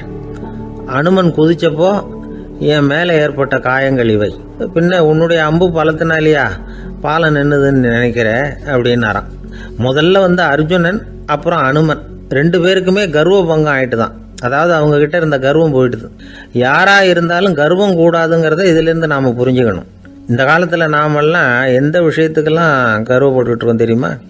2 பெண்கள் தங்களுடைய கணவன்மார்களை பற்றி ரொம்ப பெருமையாக பேசிக்கிட்டாங்களாம். அதில் ஒரு அம்மா சொல்லியிருக்கு, என் வீட்டுக்காரர்கிட்ட எந்த சப்ஜெக்ட் கொடுத்தாலும் சரி அந்த விஷயத்தை பற்றி அழகாக 1 மணி நேரம் பேசுவார் அப்படின்னாங்களாம். உடனே இன்னொரு அம்மா, அது என்ன பிரமாதம், என் வீட்டுக்காரருக்கு சப்ஜெக்டே தேவையில்லை, விஷயமே இல்லாமல் நாள் பூரா பேசிக்கிட்டு இருப்பார் அப்படின்னாங்களாம். ஒரு காடு, நல்ல மரம்லாம் செழிச்சு இருந்தது. அப்படிப்பட்ட காட்டில் ஒரு சாது இருந்தார். அவர் எப்படின்னா எப்பவும் ஒரு மரத்தடியில் உட்காந்துருப்பார். ஏன்னா அவருடைய இருப்பிடமே அதுதான். அவர் என்ன பண்ணுவார், 3 கல் வச்சுருந்தார். செங்கல் மாதிரி இருக்கும், ஆனால் அதை விட கொஞ்சம் பெருசாக இருக்கும். எதுக்கு அந்த 3 கல்லுன்னா அதுதான் அவருடைய படுக்கை. அதாவது தூங்குறப்ப ஒரு கல்லை தலைக்கு கீழே வச்சுக்குவார், இன்னொரு கல்லை இடுப்புக்கு கீழே வச்சுக்குவார், இன்னொரு கல்லை காலுக்கு கீழே வச்சுக்குவார். உடம்பை ஒரு அப்படியே ஒரு தகட்டால் மூடிக்குவார், அப்படியே தூங்கி போடுவார். மழை பெய்யுதுன்னு வச்சுங்க, அவர் உடம்பு 3 கல் மேலே இருக்குதா, அதனால் தண்ணி அடியில் ஓடி போடும், உடம்பு நனையாது. மேலே தகடு இருக்கிறதுனால மழையும் உடம்புல படாது. அவர் தூக்கமும் கிடாது, நிம்மதியாக தூங்குவார். பகலில் அந்த 3 கல்லையும் ஒரு சேர ஒரு அடுப்பு மாதிரி வச்சு அது மேலே உட்காந்துக்குவார். அதனால் பாம்பு பூச்சி எதுவும் அவரை தொந்தரவு பண்ணுறதில்ல, அது பாட்டுக்கு நடந்து போயிடும். அவர் பாட்டுக்கு நிம்மதியாக இருப்பார். யாராவது எதையாவது கொண்டுகிட்டு கொடுத்தா அதை வாங்கி சாப்பிடுவார், அவ்வளவுதான். ஒரு நாள் அந்த நாட்டு அரசன் காட்டுக்கு வேட்டையாட வந்தான். அந்த வழியாக வந்தப்போ இந்த சாது படுத்துருக்கிறத பார்த்தான், பரிதாபப்பட்டான். ஐயோ பாவம், இவர் இப்படி இந்த கல் மேலே உடம்பை வச்சுக்கிட்டு தூங்குறாரு, என்ன பாடுபடுவார், இவரை நாம் அரண்மனைக்கு அழைச்சிட்டு போய் சுகமாக நிம்மதியாக இருக்கிறதுக்கு வழி செஞ்சு கொடுப்போம், அது ரொம்ப நல்லாயிருக்கும் அப்படின்னு நினச்சான். அப்படி நினச்சிக்கிட்டே அரண்மனைக்கு வந்துட்டான். அதுக்கப்புறம் ஒரு பல்லக்கையும் 2 சேவகர்களையும் காட்டுக்கு அனுப்பி அந்த சாதுவை மெதுவாக இங்கே அழைச்சிட்டு வந்துடுங்க அப்படின்னு சொல்லி அனுப்பி வச்சான். இவங்க போய் அவர்கிட்ட விவரத்தை சொன்னாங்க. எனக்கு என்னத்துக்கு அரண்மனை வாசம் அப்படின்னார். இருந்தாலும் மன்னர் உத்தரவு, நீங்கள் அவசியம் வரணும் அப்படின்னாங்க இவங்க. சரின்னு சொல்லிவிட்டு வேறு வழி இல்லாமல் புறப்பட்டார். புறப்படும் பொழுது என்ன பண்ணாருன்னா, மறக்காமல் அந்த 3 கல் ஒரு தகடு அதையும் எடுத்து பல்லக்கில் வச்சுக்கிட்டார். என்னத்துக்கு இதையெல்லாம் எடுத்து வைக்கிறாரு அப்படின்னு சொல்லி அவங்க யோசனை பண்ணாங்க. இருந்தாலும் அதை பற்றி ஒன்றும் கேட்கல. பேசாமல் அவரை அழைச்சிட்டு போய் அரண்மனையில் விட்டுட்டாங்க. அரசன் ஓடி வந்தான், வரவேற்றான், அறுசுவை உணவு படைத்தான். அவர் படுக்கிறதுக்கு தங்க கட்டில், பட்டு மெத்தை, இப்படி எல்லாம் ஏற்பாடு பண்ணி வச்சான்.